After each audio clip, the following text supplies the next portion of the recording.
በምስራቅ ወለጋ ጊዳ አያና ወረዳ ዳግም የተቀሰቀሰውና በርካታ አካላትን ያሳተፈው ግጭት በሰላማዊ ዜጎች ላይ ከፍተኛ አደጋ ደቅኗል። ስለዚህ ጉዳይ እናካፍላችኋለን። ለ38 ቀናቶች በተካሄደ ሀገራዊ የምክክር ጉባኤ ላይ ከቀረቡ 400 ያህል ምክረ ሀሳቦች በ396ቱ ላይ ያለ ልዩነት መስማማት መቻሉም ተነግሯል።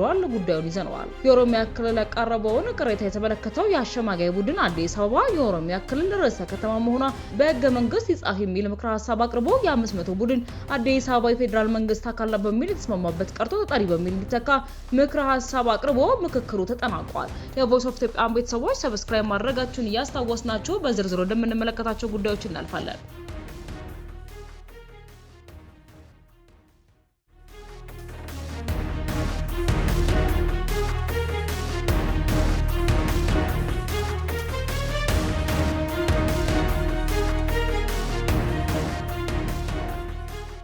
በምስራቅ ወለጋ ዞን በሚገኘው ጊዳ አያና ወረዳ ዳግም የተቀሰቀሰውና በርካታ አካላትን ያሳተፈው ግጭት በሰላማዊ ዜጎች ላይ አደጋ ደቅኗል። ሰሞኑን እንደገና ባንሰራራው በዚህ ግጭት ውስጥ የፋኖ ኃይሎች፣ የፌዴራል ሰራዊት፣ የኦሮሚያ ክልል ጸጥታ አካላትና የአካባቢው ሚሊሻዎች ተሳታፊ ሆነዋል።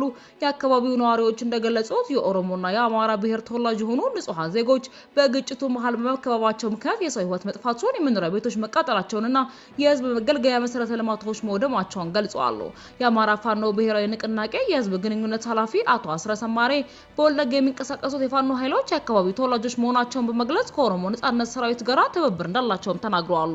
ሆኖም የኦሮሞ ነጻነት ሰራዊት ይህንን አባባል አጥብቆ አስተባብሏል። አንድ የሰራዊቱ ከፍተኛ አመራር ለአዲስ ስታንዳርድ በሰጡት ምላሽ መረጃው መሰረተ ቢስ በመሆን በመግለጽ በወለጋ ውስጥ ምንም አይነት የፋኖ ኃይል የለም ሲሉ የተናገሩ ሲሆን ቡድኑ በመንግስት የሚደገፍ ነው ሲልም አያይዘው ከሰዋል። የአማራ ፋኖ ብሔራዊ ንቅናቄ ደጋፊዎች የሰሞኑ ግጭት የትጥቅ ትግላቸውን ወደ ወለጋ መስፋፋቱንና በዚያም ከፌዴራልና ከኦሮሚያ ክልል ኃይሎች ጋር ውጊያ መካሄዱን የሚያመላክት ነው ሲሉ ገልጸዋል።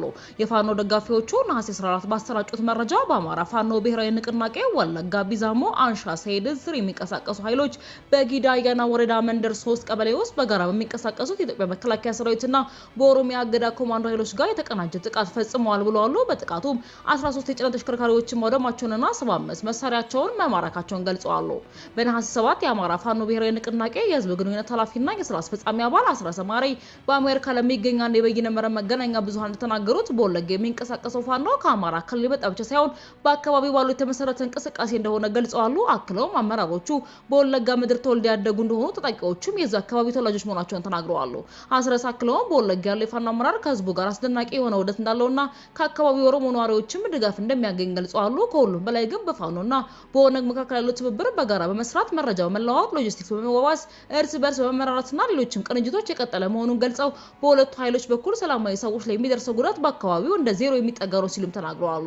ወለጋ ላይ የሚደረገው እንቅስቃሴ እንደሚታወቀው እዛ አካባቢ ያለው የአማራ ፋኖ በወለጋ ምድር ተወልደው ባደጉ የፋኖ አመራሮች ነው። የሰራዊቱ አባላቱም እዛው ምድር የተወለዱ ናቸው። ባለፉት 7-8 ዓመታት ውስጥ ከፍተኛ ግፍና ሰቆቃ ተፈጸመባቸው ቦታዎች መካከል ወለጋ ምናልባት በቀዳሚነት የሚጠቀስ ነው። ፋኖ አስረስ አያይዞም ከዚህ ባሻገር በዛ አካባቢ የሚንቀሳቀሰው የኦሮሞ ነጻነት ሰራዊት ኮማንድ ጋርም የኮምቢኔሽን በጋራ አብሮ መስራት፣ መረጃ መለዋወጥ፣ ሎጂስቲክስ መዋዋስ፣ መመራራትና ሌሎች ነገሮችን የበለጠ ተጠናክረው መቀጠላቸው በአማራ ክልል በሚገኘው ፋኖ ሰራዊት በኩልም ነው። በሌላ በኩልም በንጹሃን ላይ የሚደርሱ ጉዳቶች ኦልሞስት ዜሮ በሚባል ደረጃ ላይ ነው የሚታወቀው ሲሉ አብራርተዋል። በሌላ መረጃችን የኦሮሚያ ክልል ያቀረበውን ቅሬታ የተመለከተው የአሸባጋይ ቡድን አዲስ አበባ የኦሮሚያ ክልል ርዕሰ ከተማ መሆኗ በህገ መንግስት ይጻፍ የሚል ምክረ ሀሳብ አቅርቦ የ500 ቡድን አዲስ አበባ የፌዴራል መንግስት አካል በሚል የተስማማበት ቀርቶ ተጠሪ በሚል እንዲተካ ምክረ ሀሳብ አቅርቦ ምክክሩ ተጠናቋል። አዲስ አበባን በተመለከተ በሁለት ጎራ ተከፍሎ ሲያከራክር የቆየው ጉዳይ አሁንም በልዩነት ተመካካሪዎቹ ካሳለፏቸው 4 ምክረ ሀሳቦች ውስጥ አንዱ ነው። አዲስ አበባን በተመለከተ ነሐሴ 13 ቀን ለርዕሰ ቡድን ተመካካሪዎቹ በንባብ የቀረበው ሰነድ አዲስ አበባ የፌዴራል ከተማ ትሆን ራሷን በራሷ ታስተዳደር በሚለው ላይ ሁሉም ስምምነት መድረሱን ያስረዳል። ክልሉ ከከተማ አስተዳደር ልዩ ጥቅም ማግኘት ስላለበት የሚደነግገው የህገ መንግስቱ ክፍልም የጋራ ጥቅም በሚል እንደሚሻሻልም ከስምምነት መድረሱን ያክላል። አዲስ አበባ የኦሮሚያ ክልል ዋና መቀመጫ ትሆን ከሚለው ጋር በተያያዘ የ500 ቡድን 2 ምክረ ሀሳቦችን አቅርቦ ተንቦም ነበር። እነርሱም ክልሎች የራሳቸውን መቀመጫ መወሰን እንዲችሉ በህገ መንግስቱ ይካተት የሚለው አጀንዳኛው ሲሆን፣ ሁለተኛው ደግሞ በህገ መንግስቱ አንቀጽ 47 ወይም ደግሞ አግባብ ያለው አንቀጽ ላይ የሰፈረው አዲስ አበባ የኦሮሚያ ክልል መቀመጫ ከመሆኑ ጋር በተያያዘ ከተማዋንና ክልሉን የሚመለከቱ ጉዳዮች በህግ ይወሰን የሚል ድንጋጌ ይካተት የሚሉት ናቸው።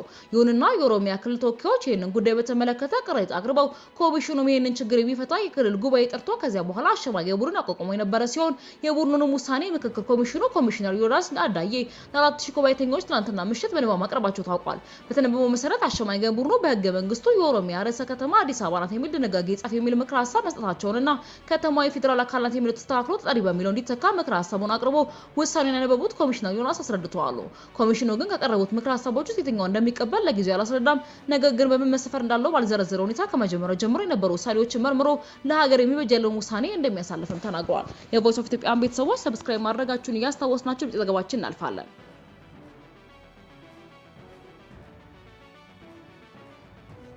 በ38 ቀናቶች በተካሄደው ሀገራዊ ምክክር ጉባኤ ላይ ከቀረቡ 400 ያህል ምክረ ሀሳቦች 396 ላይ ያለ ልዩነት መስማማት መቻሉ ተነገረ።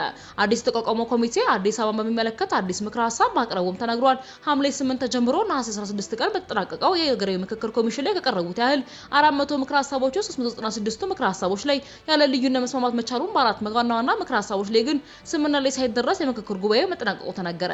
ለምክክር ጉባኤ ቀርበው መስማማት ያልተቻለባቸው ምክረ ሀሳቦች መካከል የኦሮሚያ ክልል ተመካካሪዎች ወይም ተወካዮች በአዲስ አበባ ከተማ ላይ ያነሱ ጥያቄ በፕሬዝዳንት አመራረት በሰንደቅ ዓላማ ላይ ስለሚቀመጡ አርማና የፌዴሬሽን ምክር ቤት አባላት መረጥ ላይ የቀረቡ ምክረ ሀሳቦች አንደኛው ናቸው። የአዲስ አበባ ህጋዊ ባለቤትነትን ጉዳይ አስመልክቶ የኦሮሚያ ክልል ተወካዮች ባቀረቡ ቅሬታ የኢትዮጵያ ሀገራዊ ምክክር ኮሚሽን ለውሳኔ ሰጪው አካል ለሚያዘጋጁ የተጠቃለለ ምክረ ሀሳብ እገዛ ለማድረግ አዲስ የተዋቀረው ኮሚቴ አዲስ አበባ የፌዴራል መንግስት አካላት የሚለው ቀርቶ ተጠሪቱን የሚል ምክረ ሀሳብ ማቅረቡም ተነገረ። የኦሮሚያ ክልል ተወካዮች አዲስ አበባ የኦሮሚያ ክልል ርዕሰ ከተማ በመሆኗ በህግ ይደነገግ የሚለው ያቀረቡትን ቅሬታ የ500 የስራ ቡድን አዲስ አበባ የፌዴራል መንግስት አካላት እንደባል ተስማማበት የተመለከተው አዲስ ተዋቀረው ኮሚቴ የፌዴራል አካላት መባሩ ቀርቶ የፌዴራል መንግስቱ ተጠሪ በሚል እንዲተካ ምክረ ሀሳብ ማቅረቡ ተመካካሪዎቹ ለሪፖርተር ገልጸዋል። ሀገራዊ ምክክር ጉባኤ ላይ ስምምነት ያልተደረሰባቸው ምክረ ሀሳቦች በኮሚሽኑ መቋቋሚያ አዋጅ ቁጥር 1265/2014 አንቀጽ 9 ድንጋጌ መሰረት ለሀገር የሚጠቅሙ ሁኔታ ተደራጅተው ምላሽ እንዲያገኙ እንደሚደረግ መግለጹ መዘገባችን ይታወሳል። ከሐምሌ 8 ጀምሮ ምክክር ተደርጎባቸው ልዩነት የተያዘባቸው ምክረ ሀሳቦች ኮሚሽኑ ተቀብሎ በመቋቋሚያ አዋጁ በተሰጠው ስልጣን መሰረት ለሀገር የሚጠቅሙ ሁኔታ እንደሚያደራጃቸውና ለሚመለከታቸው ሰኔ ሰጪ አካላትም እንደሚያቀርባቸው ሪፖርተር ከኮሚሽኑ ያገኘ መረጃ ያመለክታል። የቮይስ ኦፍ ኢትዮጵያ ቤተሰቦች ለዛሬ ያዝንላችሁ ዘገባዎች እነዚህን ይመስሉ ነበር። በሌሎች ዜናዎች እስክንገናኝ ድረስ ደህና ቆዩ።